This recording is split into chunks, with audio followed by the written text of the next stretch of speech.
E tô conectando aqui no Face também. Ó, chegou. Não. Tá. Como que eu solicito aqui? Isso, no computador, no Face. Hum. Boa tarde, pessoal. Quem for entrando vai dando um oizinho, por favor, para a gente ver quem está no ar. Oi, Paula, tudo bem? Uhum. Mi, você Peraí. achou? Não, Não achou? não.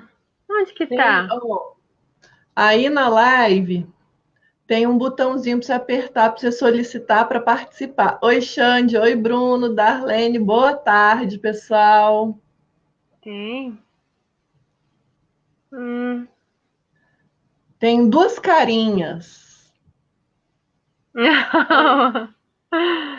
Deixa eu ver Ah, se eu consigo te convidar. não consigo aqui. Ó, onde tem assim, Hum. comentar, tem uma Sim. setinha, tem Uhum. duas carinhas. Hum. Aperta aí nessas duas carinhas. Pessoal, a gente está tentando conectar a Michelle aqui para participar no Insta também. Quem está no Face já está vendo ela. Dá um oizinho aí, dá um ok se vocês estiverem vendo bem. Se vocês estiverem vendo bem a gente, é só sempre aquele ajustezinho técnico. Uai, não Oi, consigo. Não aparece Ricardo. pra mim.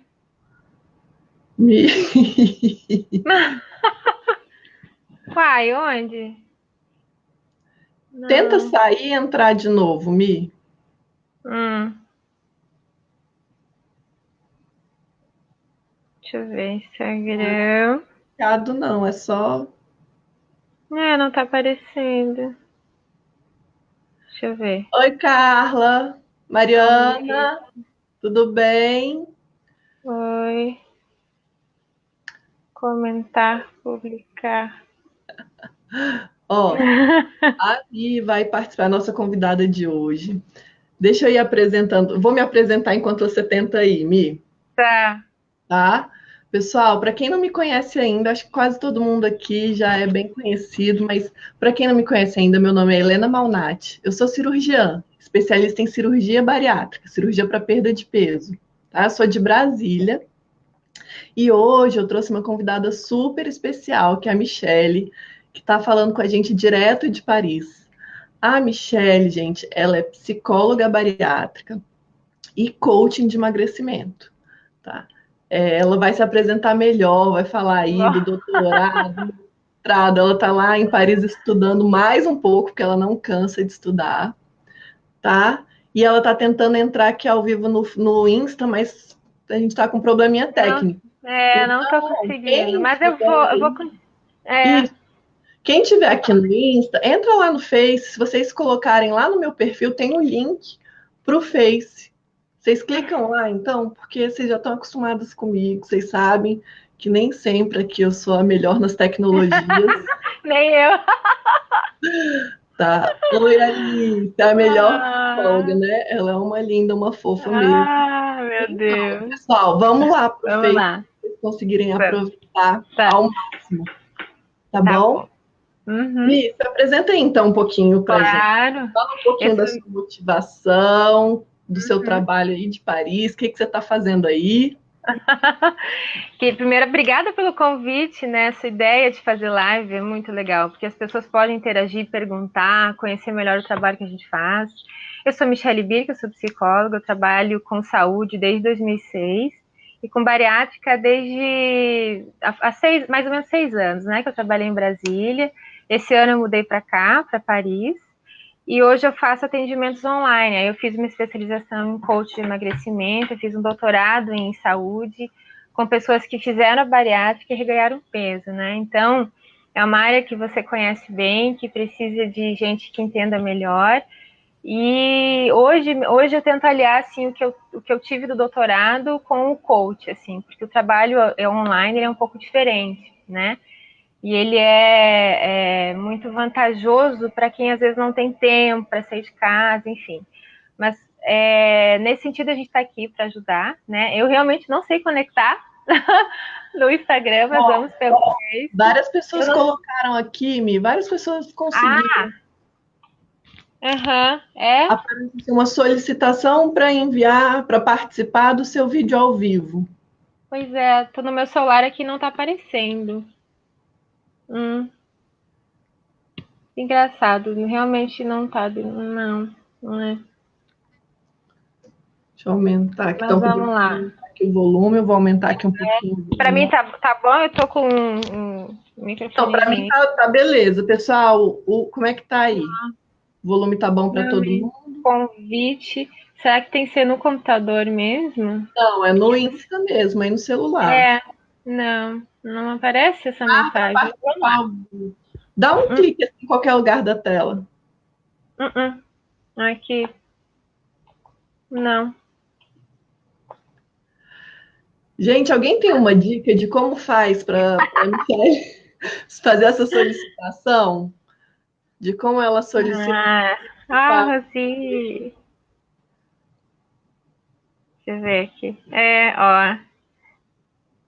Pode. Pois é, bom dia. Boa tarde, né? Aqui já é boa noite. Aí já é boa noite. Sim. Bom, realmente não aparece. Porque senão... Tá. Já tem perguntas, né? E já tem perguntas. Então, pessoal, Mi, primeira pergunta. Você é psicóloga e você é coach, né? E são coisas bem diferentes, né? Me explica mais ou menos o que é o papel do psicólogo e o que é o papel do coach nesse processo aí de emagrecimento. O psicólogo, ele é um profissional da área de saúde mental, ele tem uma graduação de 5 anos, ele é bacharel, né? Coach, ele é um especialista, ele é um treinador que ajuda a pessoa no processo dela a emagrecer, trabalhando com crenças, né? Eu entendo que os dois, eles se alinham, tanto no pré quanto no pós-bariátrico, para a pessoa entender como é que ela consegue se manter magra em longo prazo, né? A gente trabalha muito mais em psicologia da saúde a psicoeducação, que é ajudando que as pessoas a entenderem e se informarem mais sobre saúde, o que é obesidade, o que é cirurgia bariátrica, quais são as técnicas, né? Como é que a obesidade se desenvolveu na história de vida, né? O coach, ele vem mais para ajudar aquela pessoa que quer entender por que ela não consegue sair do lugar, né? Eu quero emagrecer, mas eu não consigo. Aí eu tô no processo de emagrecimento, daqui a pouco eu vou comer alguma coisa e aquilo tira meu foco, eu começo a comer, eu não consigo mais me voltar ao meu eixo, né? Então, a gente trabalha muito crença limitante, sabotadores, né? Então, eu entendo que as duas coisas, elas se alinham, né? Elas se ajudam. O coach, ele é um pouco mais objetivo, assim. Se bem que a psicoeducação, ela também é. Mas existem as psicologias clínicas, né? Que é um trabalho mais de terapia. Saúde, ela é um pouco mais focada, né? Mas o coach, ele ajuda, assim, a trabalhar muito aquilo que impede. Então, são as crenças limitantes, aquilo que sabota, né? Numa linguagem um pouquinho mais acessível para as pessoas, né? A psicologia, ela tem, às vezes, uma linguagem mais científica, né? Então, o coach, ele é um pouco mais objetivo e um pouco mais alinhado, assim, às vezes, ao senso comum, no sentido de que as pessoas entendam, o que é sabotador? Alguma coisa que me bloqueia. O que é crença? Algo que eu acredito, mas que não me deixe para frente, assim, né? Então, nesse sentido, eu percebo que as duas coisas se alinham bastante, por isso que eu fui buscar o coach. Legal. Deixa eu só chamar o pessoal do Insta aqui de novo para vir para o Face. Tá bom. Pessoal que está aí no Insta, que não está entendendo nada, eu estou entrevistando a Michele, que é uma psicóloga bariátrica e coaching de emagrecimento. Ela está falando direto de Paris e a gente não conseguiu fazer ela participar aqui ao vivo na live do Insta. Então a gente está lá no Face. O link está no meu perfil. Sai daqui da live, vai no meu perfil e clica lá no link que vocês já vão cair direto na live lá no Face. E aí lá vocês vão conseguir ver nós duas. Vamos lá, tá? Então, vamos lá, pessoal. Mi, então, explica aqui mais uma coisinha. Ó, aqui já entrou a Rose, a Malice, o Bruno, o pessoal está conseguindo entrar. Me explica, então, mais um pouquinho, assim, o que que são as crenças limitantes? Crença limitante é alguma coisa que você interpretou da sua história de vida como negativa. Então, por exemplo, você foi ouvindo desde criança que você é um fracasso em matemática, por exemplo. E aí você acaba acreditando que você é um fracasso em matemática e não vai para frente. Ah, que você não tem capacidade de emagrecer, né? O que você come muito. Então, é a forma negativa de interpretar situações da história de vida. E muitas vezes a gente desconhece as crenças que a gente tem, e é no momento em que a gente quer fazer alguma coisa positiva, aquela crença ela aparece inconscientemente, a gente não tem consciência disso, e ela trava os processos. Então, eu não sou capaz de fazer tal coisa, eu sou um fracasso para tal coisa, eu não tenho condições de ser uma pessoa melhor, porque eu ouvi a vida inteira de que eu não sou capaz de, né? Eu não mereço ser feliz, eu não mereço ter uma vida plena, eu não mereço ter dinheiro, enfim. São interpretações negativas sobre a história de vida, e cada um tem alguma, assim, que impede que a gente cresça. Hoje mesmo no Stories, no direct, alguém me mandou assim: já fiz de tudo, não adianta, eu não consigo perder peso.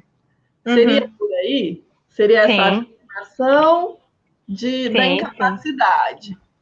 Não consigo já está dizendo alguma coisa, né? Significa que ela quer, mas ela tem alguma coisa que a impede. Então, não consigo já tem alguma crença envolvida, né? Então, provavelmente ela tenta e ela desconhece o que a impede, né? Então, a gente tem alguns sabotadores, eu fiz até uma listinha aqui, deixa eu olhar, que são, assim, um pouco mais conhecidos, né? Assim, que impedem com que as pessoas, às vezes, consigam sair do chão. Então, por exemplo, a emoção desconfortável. Muita gente fala que quando tem alguma emoção envolvida, quando tá com raiva ou quando tá com tédio, vai comer, né? Ou quando tá triste, vai comer. Ou quando tá eufórico, vai comer. A emoção desconfortável, ela pode ser uma forma de regular uma emoção que é desconhecida ou que não se sabe o que fazer, né? Então, cada vez que eu sinto alguma coisa que eu não sei o que é, nem de onde vem, eu como, né? Outro sabotador, por exemplo, gordura como proteção. O que é isso? Eu engordei ao longo do tempo, porque às vezes eu fujo afetivamente de homens, existem histórias de abuso sexual de mulheres que engordam, né? Como uma proteção, né? Para evitar olhares masculinos, por exemplo, né? Isso existe, e não é tão incomum assim, né? Tem até estudos que falam que existe uma relação em histórias de abuso, né? Então, uma forma inconsciente de evitar que eu seja estuprado novamente, é engordando, mas isso é extremamente inconsciente, né? A comida como padrão de afeto familiar, por exemplo, eu ofereço afeto oferecendo comida. E aí a dificuldade que a gente vê das pessoas de dizer não, assim, naquela vovó que faz aquele bolo e que convida para o domingo na casa dela para jantar, para almoçar, né? Aí tem o bolo. Nossa, mas você não vai comer o meu bolo, né? Ou aquela família que se reúne todo sábado para comer pizza e a pessoa fala, eu não consigo não comer a pizza, então minha família me atrapalha, né? Pessoas que têm o hábito de acumular comida em casa e que, se a gente olhar um pouco a história de vida, já passaram, ou a família já passou fome, os pais já passaram fome, existe uma história de escassez com comida, e a possibilidade da escassez faz a pessoa gerar um comportamento que é comprar em excesso. Então, pessoas que fazem grandes quantidades de comida porque acham que sempre vai faltar, né? E pessoas que estocam comida. São formas de sabotar, a gente pode usar de alguma forma, formas inconscientes do processo ser mais difícil, assim. E às vezes as pessoas nem se dão conta que elas fazem isso, né? Então, são alguns exemplos. A emoção desconfortável, as emoções é um pouco mais a gente vê um pouco mais no dia a dia, assim. Então, são pessoas que têm ou são contrariadas, né, e não conseguem dizer o que precisam, e aí vão comer para acalmar, né, para regular uma emoção. E realmente a comida principalmente o carboidrato e o doce, eles têm um efeito calmante, assim, já é comprovado, né?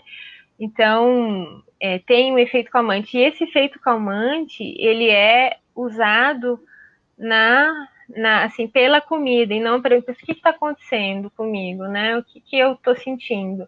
Muitas vezes essa percepção, ela não é feita, né? Então, a comida, ela é uma forma rápida, imediata, e o resultado também então, acalma, né? Ou diminui, regula aquela emoção.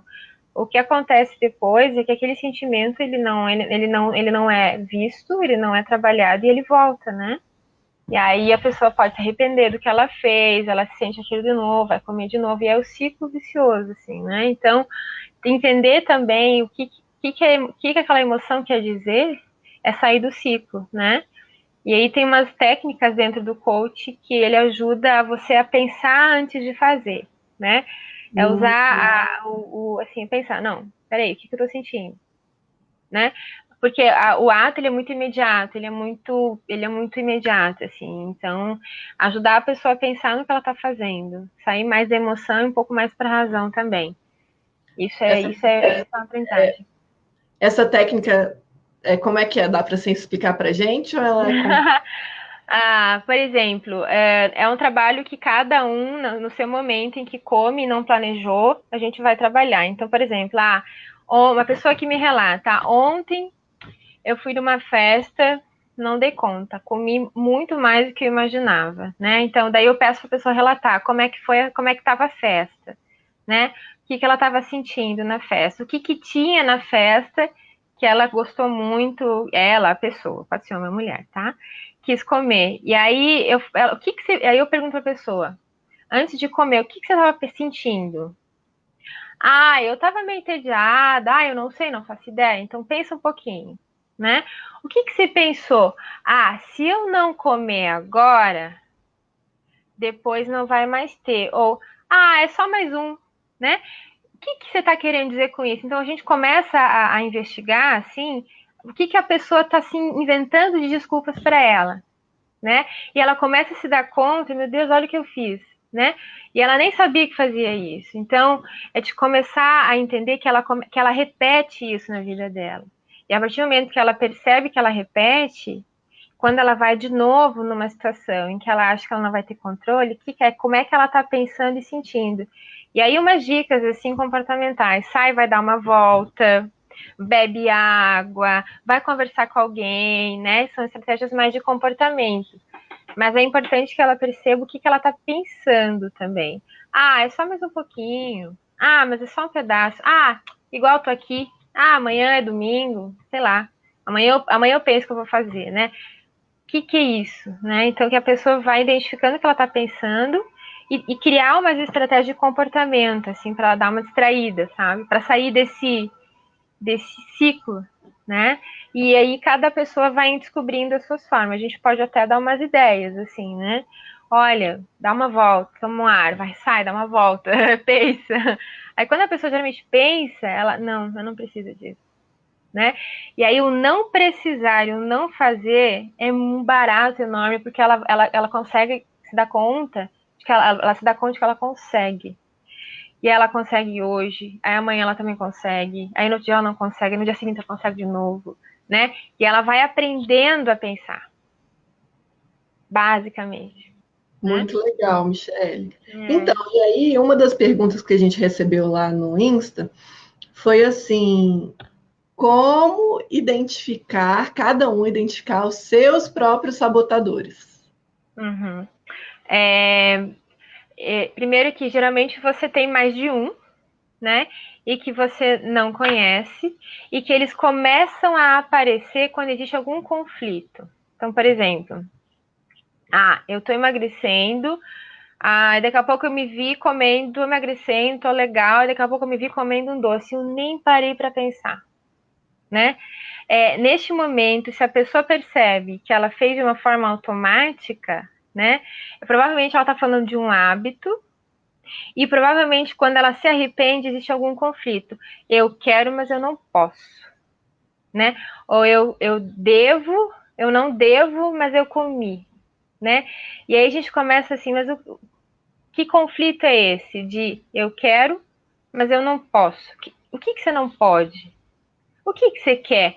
Ah, eu quero ter prazer na vida, eu quero não sei, assim, o sabotador, ele aparece muito quando existe algum conflito, quando a pessoa se vê e se culpa. Nossa, fiz.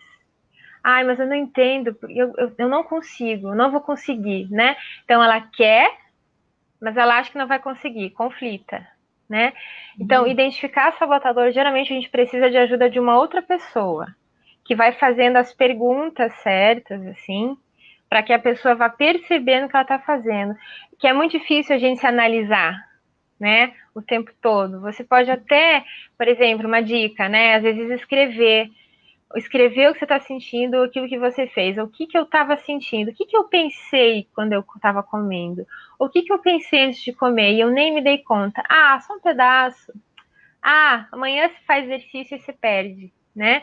O que eu pensei? Então, anotar, às vezes a pessoa está sozinha, ela pode anotar o que ela estava sentindo antes, o que ela sentiu depois, o que ela pensou antes. Que aquele pensamento, geralmente, ele está falando de algum sabotador, né? Se existe um conflito. E aí, quando a pessoa tem alguém para ajudar ela, fazendo as perguntas certas, o que você sentiu, o que você pensou, é muito melhor, assim. Se ela puder ter alguém para ajudar, um psicólogo, um coach, de preferência, para ajudar, porque aí ela vai, sabe, ela vai investigando melhor. Mas escrever ajuda. O que eu pensei na hora? O que eu pensei antes de comer? Ajuda bastante. Legal. Aí a outra pergunta é bem relacionada a isso. Pergunta assim, por que a gente acaba largando tudo por uma gulosema, ali no momento, mesmo eu tendo resultado, mesmo eu vendo lá na balança o peso caindo e o tratamento funcionando, de repente, num momento, eu deixo isso tudo para lá para ter aquele prazer momentâneo de comer aquela gulosema, aquela besteirinha naquele evento, naquela festa, ou né, num momento de compulsão, ir lá e largar tudo e comer. O que vai mostrar se isso é dano, é o quanto isso é feito e a quantidade que se come. Porque em si, você comer um doce em algum momento, numa festa, você comer uma sobremesa no final de semana, não é um problema. O coach ele não trabalha em si com restrição, com ideia de restrição, porque muitas vezes a restrição leva à compulsão. Então, é quando a pessoa, assim, primeiro tem que alinhar o que é dano, né? Para aquela pessoa. Ai, todo dia depois do almoço eu como chocolate e tal. Mas peraí, né? Que chocolate é esse? E aí a gente usa um termo que é da saúde, que é redução de dano, para assim, então vamos trocar o chocolate? Aí a nutrição vai ajudar mais do que eu, mas os que tem mais cacau, né? Então assim, vamos começar a trocar o chocolate. Né, vamos reduzir o dano, né? E aí, bom, será que em algum momento você consegue não comer e aí daqui a pouco você nem percebeu, você nem sentiu falta, né? Então, eu acho que tirar um pouco essa ideia, assim, daquilo que eu não gosto muito de trabalhar assim com a ideia de, isso não pode, a não ser que a pessoa tenha alergia àquilo ou realmente ela tenha uma restrição, né? Mas porque as dicotomias levam a compulsões, e isso é péssimo para o cérebro, para a cabeça, né? Na minha perspectiva. Então, assim, ó, se a pessoa está afim de comer um doce, né? O que ela vai fazer? Ela está numa festa, afim de comer um doce, ela vai olhar todos os doces que tem, ela vai escolher aquele doce, aquele pedacinho de doce que ela mais tem vontade de comer, vai lá e come. Tenha o prazer daquilo, isso é vida, né? Então, é para degustar, é para ter prazer, é para ter consciência sobre aquilo que está comendo, como é que prazer que dá no organismo e tal, e vai lá dançar depois. Então, por exemplo, né? Então, eu acho que assim, a gente tem que olhar um pouco assim, o que é dano, né? O dano é fazer isso repetidamente, assim, todos os dias, mas é só um pedacinho, e em grandes quantidades, né? Porque é isso que é saúde, assim, é a gente olhar. Não é para olhar o prato em si, mas o quanto ele se repete e a quantidade, no caso dos alimentos, que não foram planejados nesse sentido. Muito legal isso, Mi, muito legal mesmo. Essa visão, assim, já bem diferente, porque não é a coisa em si, mas o como a pessoa percebe, como ela sofre com aquele momento, não é isso? Exato, é a carga emocional que ela está trazendo. Ah, porque eu fiz muita restrição na minha vida, então eu vou ficar um tempo sem, sei lá, comer doce. Olha, se você tem um propósito maior e isso tem um tempo de duração, beleza, né? Mas não é para viver assim, né? Porque tudo que gera muita restrição pode gerar mais compulsão, né? Nosso organismo, por que tudo aquilo que não pode, que é proibido, é mais gostoso, né? Um pouco o efeito reverso, né? E isso realmente isso acontece. Então, não é que não pode, é porque eu escolho não escolher, né? Eu desejo não escolher, eu não quero neste momento. E esse prazer que dá quando a pessoa decide isso e consegue é maior do que ter comido. É o prazer tardio, né? A recompensa tardia que ela tem. Nossa, eu dei conta, puxa, que legal, né? E ó, eu dei conta hoje, eu dei conta amanhã, né? Eu tô conseguindo. Essa recompensa tardia é muito mais duradoura do que o prazer imediato daquele alimento. E isso é uma aprendizagem, né? Muito legal. Michele, Hum.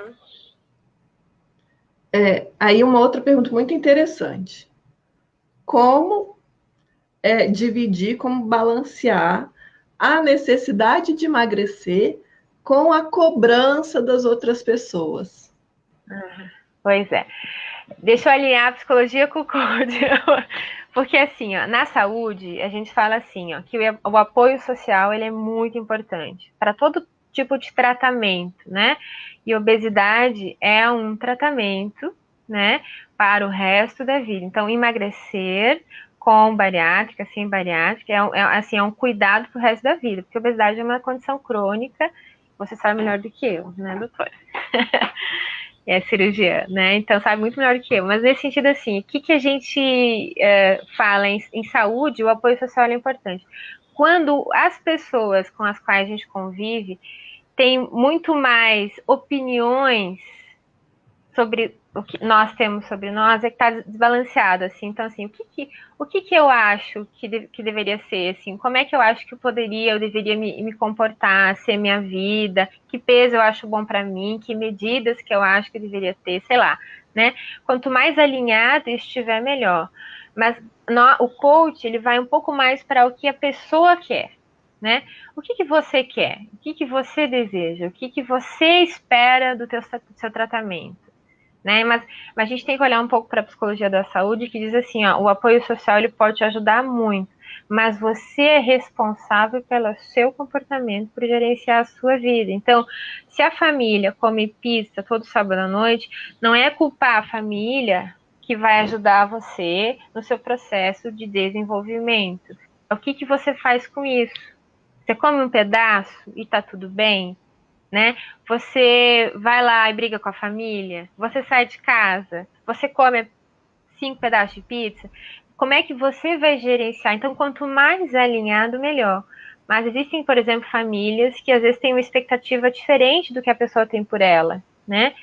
E aí a gente vai mais na linha do que a pessoa quer para ela. Entende? Assim. Uhum. Eu Não acho é que tão simples, né? Mas não é simples, não é muito simples, não. porque a gente vive num meio social, É. numa comunidade, mas achei muito legal isso que você falou, da pessoa, a partir do momento que ela entende o que ela quer e qual é a meta dela, né? Ela Uhum. consegue alinhar e consegue até conversar melhor com as pessoas que estão ali, explicar, olha, porque muitas vezes a gente fala, né, a pessoa fala, eu preciso emagrecer, eu não estou bem de saúde, e todo mundo, não, tá ótimo, isso é besteira, isso é estética, isso é aquilo. E a Uhum. partir do momento que a pessoa coloca ali, ó, isso é importante para mim, essa é minha meta, é isso que eu quero, é difícil ali a família, a comunidade, os amigos não apoiarem, né? Quando Uhum. você não está Uhum. segura disso, é mais fácil de ter essa manipulação. Concorda? Uhum. E existem famílias que colaboram, né, e famílias que não colaboram, né? E como é que você identifica essas famílias, né? Como é que a gente identifica essas famílias e a gente tenta fazer com que a família entenda que existem decisões que são individuais, né? Assim, são individuais mesmo. Então, assim, se a pessoa ela tá tão incomodada com o peso dela e ela pensa numa bariátrica, por exemplo, as pessoas até podem opinar, mas a decisão e a decisão e as responsabilidades ao longo do tratamento pós são da pessoa. E aí a psicologia da saúde, por exemplo, a gente ajuda a família a colaborar mais, né? Assim, como é que você pode pedir para sua família colaborar sem bater de frente com você? Já que você fez essa escolha, né? Então, e a escolha, a gente fala muito em saúde assim, que pelo menos na psicologia da saúde que trabalha com bariátrica, né? Assim, ó, o familiar, ele não tem que concordar necessariamente com a decisão da bariátrica, mas ele tem que respeitar a decisão do paciente, né? E aí isso é diferente, né? Eu não concordo, porém eu respeito. Eu não necessariamente tenho que concordar. E a gente não tem que convencer ninguém a concordar da família em tese, né? Mas a respeitar a decisão. Ou seja, a decisão está sendo aquela pessoa, existem todos os familiares, quem está ao redor que está envolvido, mas realmente a decisão, porque o corpo é daquela pessoa, né? Então ela que vai ter uma intervenção invasiva, ela que vai ter que se cuidar muito mais a vida inteira, né? Mas é mais uma questão de respeito, necessariamente, do que de concordar, né? Pelo menos a visão que a gente trabalhava assim. Eu acho que isso está em todas as áreas da vida, né, Eli? Se tivesse em todas, ainda mais essa época que a gente está vivendo agora, esse meio que a gente está passando, se Ai, cada um muito mais respeitasse, né, a visão do outro. Você não precisa concordar, mas pode se respeitar. Exatamente, exatamente. Isso faz muita diferença, né? E é dá outro significado, né? E aí, Mi, qual que é o papel, onde entra a bariátrica nesse processo do coaching de emagrecimento, né? Uhum. Como é que é isso? Uhum. Dentro da cirurgia bariátrica, né, a Sociedade Brasileira recomenda que esse paciente ele seja atendido por um profissional que tem expertise na área, né? Então, assim, porque para ser coach de emagrecimento, você não precisa necessariamente ser nem formado, assim, né? Então, até eu entendo algumas críticas que se faz ao coach, porque pode ser coach quem faz um curso ou quem faz uma especialização, né? Mas quando a gente fala de cirurgia bariátrica, a gente está falando assim, que o ideal é a pessoa procurar alguém que tenha expertise na área, que seja membro de preferência da Sociedade Brasileira de Cirurgia Bariátrica e Metabólica. Se tiver conhecimento de coach, vai agregar mais, né? Mas não pode ser um coach que não tenha conhecimento de bariátrica. Tem que ser alguém da área da psicologia da saúde, que tem expertise em bariátrica, né? O coach, ele vem para acrescentar. Então, quando a gente fala muito em psicologia, na área de bariátrica, a gente fala mais em psicologia da saúde, porque existe a psicologia clínica, né? E para a pessoa se preparar, por exemplo, na bariátrica, ideal é que ela procure um psicólogo que é mais da saúde, né? Porque ele vai fazer mais psicoeducação, ou seja, ele vai mais instruir, ele vai chamar a família, ele vai explicar quais são as técnicas, né? O coach, ele vai mais trabalhar com aquela pessoa para ela entender o que faz ela se manter acima do peso. Qual é a mentalidade dela, quais são as crenças dela, né? Eu vejo o coach como um agregado, assim, um aliado, né? E ele vai ajudar muito no pós.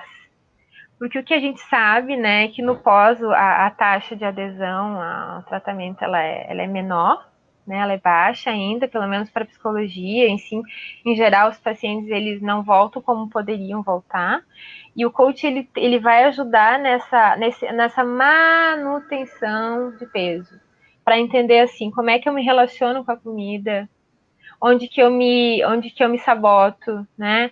Onde que eu percebo que eu não tô legal, eu não tô bem, eu não tô feliz, minha relação com o meu corpo não tá legal, né? Minha relação com a comida não tá legal. Então, ele acaba agregando, mas assim, o pré, né, realmente você precisa ter um profissional da psicologia que entenda de bariátrica, né? Se ele for coach, vai agregar. O pós, assim, é o ideal que ele tenha também um psicólogo que seja da saúde, que entenda de cirurgia bariátrica. E se esse psicólogo for coach também, ou se ele tiver essas ideias de psicologia do comportamento também, né, melhor ainda.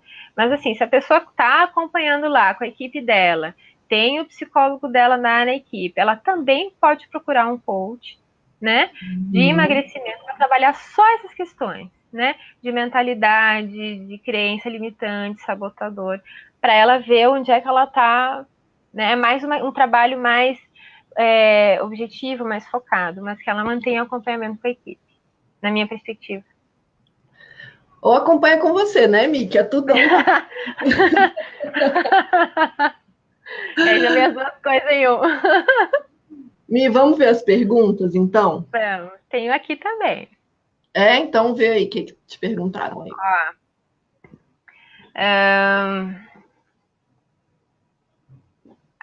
Sim. Você já até comentou isso, né?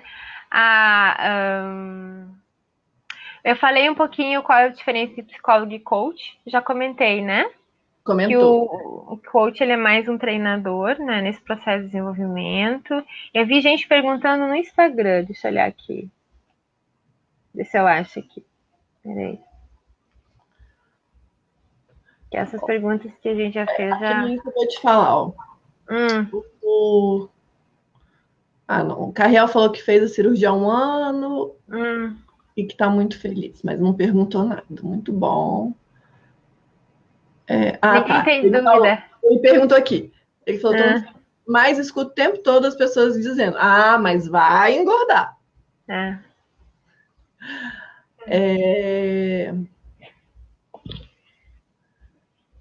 Diz que ficou com medo de sentir fome.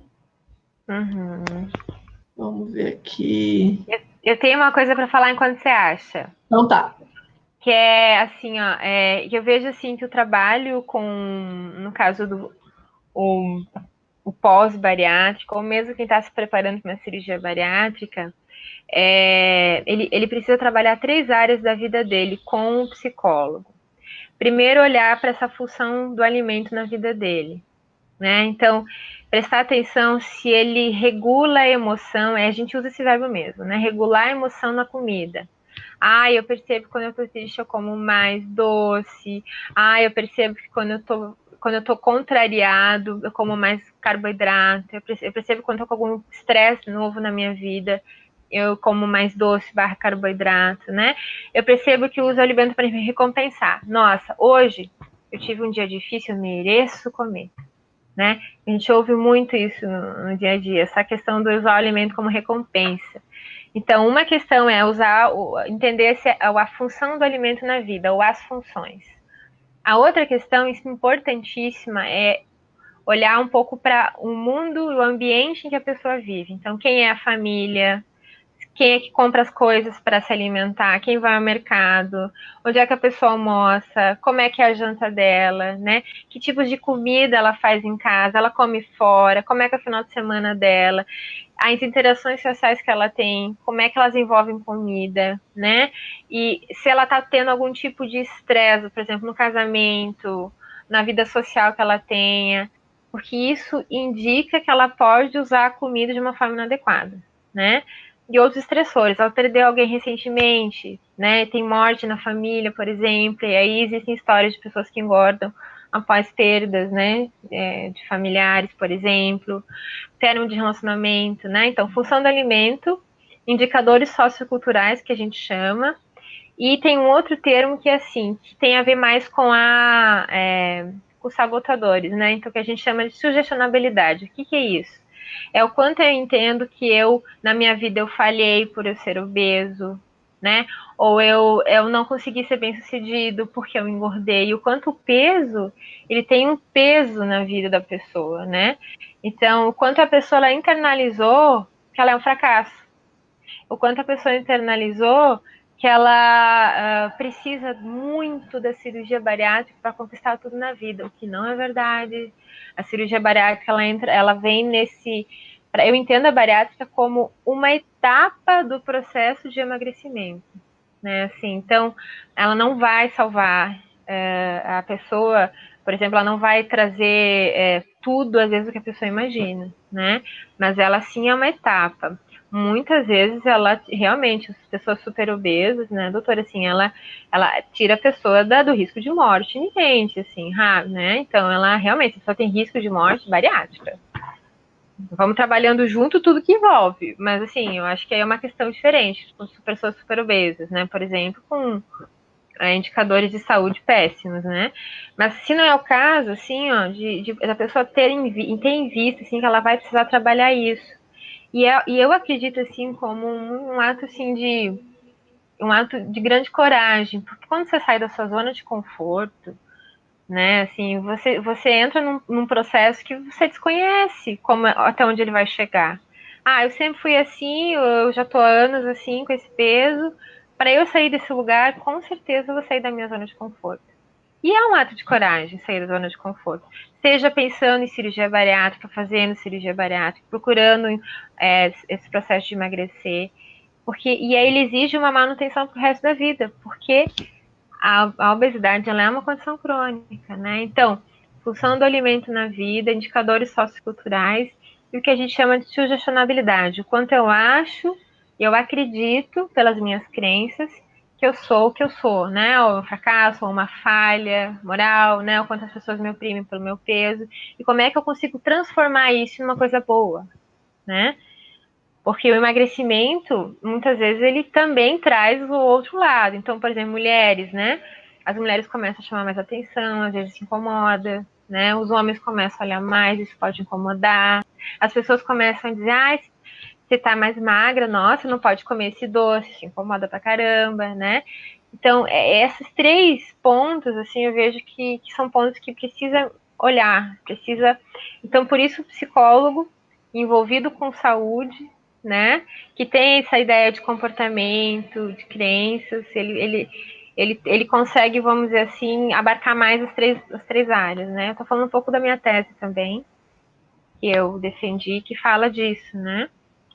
Porque... O psicólogo é super importante no pré-operatório. No pós-operatório ele não é obrigatório, mas a gente vê que assim, a manutenção a longo prazo passa pela manutenção, né, com as especialidades, com o nutricionista, com o Sim. psicólogo. É super importante, porque se a pessoa não percebe essas coisas, né, ela não está usando todas as armas que ela pode. Ela pode, exato, né?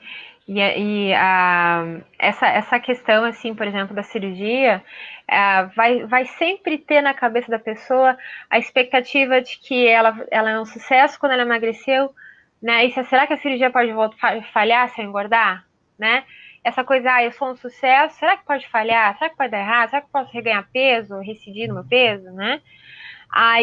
Esse trabalho de identidade, essa identidade passada como alguém obeso, e quem eu vou me tornar, né? Como um futuro magro? Será que eu vou me identificar como magro? Eu vou me achar acima do peso, né? Quem eu vou me tornar? E também essa coisa do autocriticismo, né? Então, o quanto eu acho que eu sou um ser que falhou, ou me disseram isso, e eu internalizei isso porque eu fui obeso, e o quanto eu estou desenvolvendo a minha autoestima, né? E a gente vê muito na prática, isso é mais comum em mulheres, assim, começar a ter uma autoestima em função de um emagrecimento. É incrível, assim. Por quê? Porque existem os significados culturais sobre o peso, né? Quais os mais gerais? Ela não tem controle sobre a vida dela, não consegue nem dizer não para a comida, vai conseguir dizer não para os outros. Nossa, é só fechar a boca, né? E isso não é. Se fosse só assim, né? Se fosse só isso, a gente não teria o Brasil com 56% da população ou mais acima do peso, né? Então, o Brasil, se eu não me engano, é o segundo país que mais faz cirurgia bariátrica do mundo, segundo, terceiro, né? Segundo. Depois dos Estados Unidos, segundo, né? Depois dos Estados Unidos. Então, não é só isso, né? Então, é o nosso ambiente obesogênico que propicia a obesidade, né? São a nossa aprendizagem com os alimentos de regular a emoção, principalmente os doces e os carboidratos, e é o quanto a gente internaliza e acredita naquilo que disseram pra gente, no que a gente interpretou, basicamente, né? Essa questão de ser um fracasso, né?